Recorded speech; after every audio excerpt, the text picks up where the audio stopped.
Perched innocently, this eagle of the south is now back in Kent after a trip to visit the Angel of the North. Stellar Sea Eagle Rex was performing in a flying display last Friday when he decided to jet off.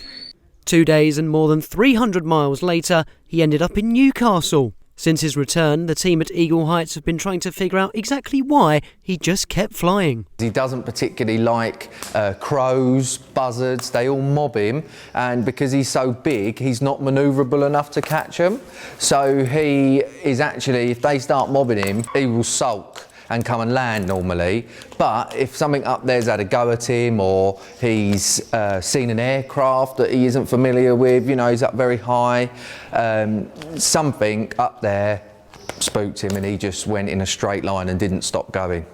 And behind me is the very arena where Rex normally performs for visitors to Eagle Heights, but at the moment they're taking precautions here to make sure that something similar doesn't happen again. She'll be allowed back out on Thursday, but for the time being, Jonathan's keeping a watchful eye on Rex.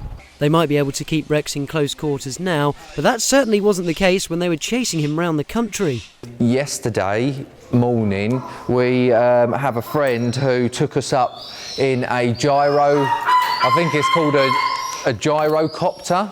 It's basically like a cross between a helicopter and a plane, and we flew in that yesterday 230 miles up north and back, looking for a signal from the plane because it gives us better directional line of sight, and nothing from the transmitters at all.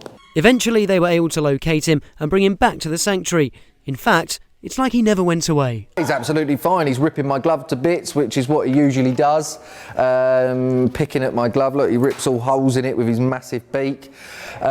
He's perfectly happy now he's back. We couldn't be happier to get him back the way he is, because out in the countryside of England, there's a lot of hazards for a big eagle, like power lines is one of the main problems of being electrocuted, and then obviously roads and railway tracks.